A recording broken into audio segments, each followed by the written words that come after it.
নমস্কার বন্ধুরা, নবনীতা রান্নাঘর উইথ ভিলেজ ফুডে আপনাদের সবাইকে স্বাগত জানিয়ে আজকে আমি আপনাদের সাথে শেয়ার করব চিংড়ি মাছ দিয়ে কচু শাক। তো প্রথম থেকে শেষ পর্যন্ত আপনারা ভিডিওটা দেখুন, আশা করি আপনাদের খুব ভালো লাগবে।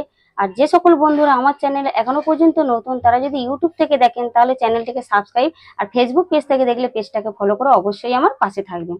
তাহলে চলুন রেসিপিটা শুরু করা যাক। আমি কত বড় একটা কচু শাক নিয়েছি, এগুলোকে আমি ছাড়িয়ে ভালো করে কেটে নেব। দেখুন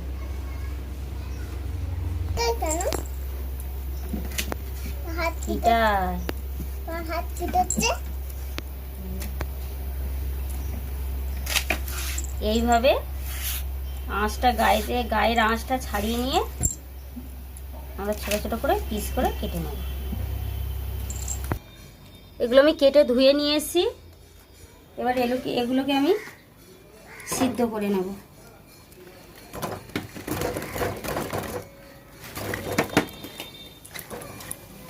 আমি হালকা জল দেবো, বেশি জল দেবো না, কারণ এর থেকে আমি হালকা জল দেবো, বেশি জল।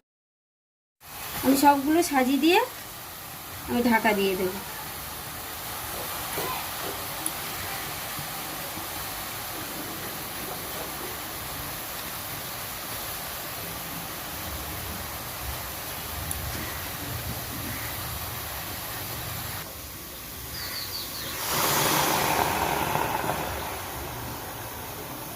দিয়ে আমি চাপা দিয়ে দিই।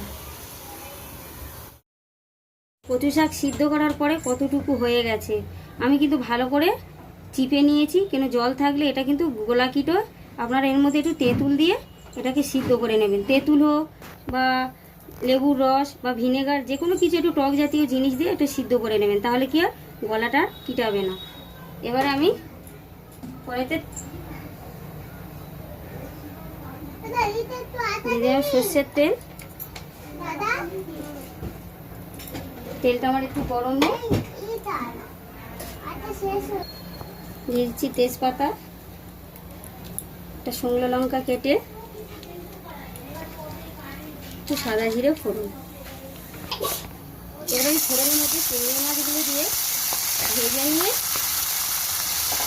একবারে কচু শাক তুলে দেবো। এর মধ্যে এবার দিয়ে দিলাম কচু শাক।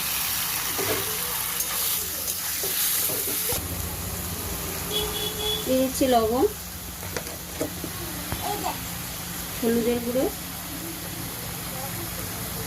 অল্প একটু লঙ্কার গুঁড়ো, আর দিয়ে দিচ্ছি একটু লঙ্কা কুচি, কাঁচা লঙ্কা কুচি।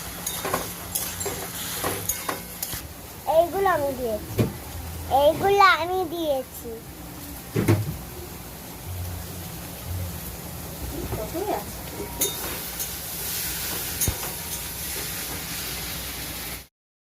দাদা এই রাখিটা বানিয়ে দিয়েছে, কেমন হয়েছে বলবেন।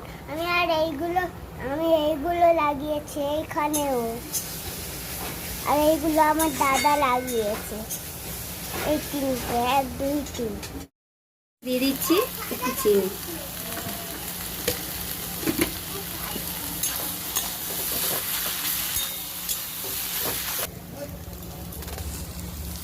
ও কচু শাক হয়ে গেছে, এবার আমি নামিয়ে নেব।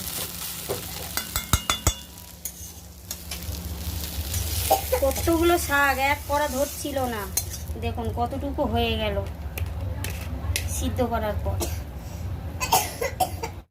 আমরা কচু শাক কেমন হয়েছে খেয়ে দেখব।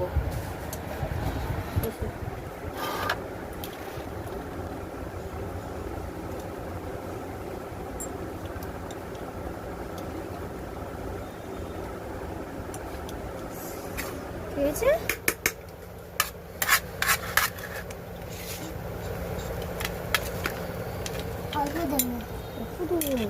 আচ্ছা ঠিক আছে, নাও নাও নাও নাও নাও নাও। হ্যাঁ নাও নাও নাও। এ বাবা রে,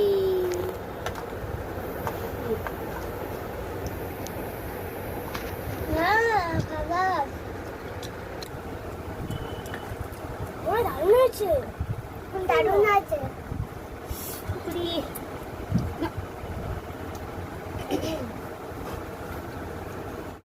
ভিডিওটি যদি আপনাদের ভালো লেগে থাকে তাহলে কমেন্ট করে জানাবেন। আর আজকের ভিডিওটি এখানেই শেষ করছি, দেখা হচ্ছে পরের ভিডিওতে। Tata, bye bye.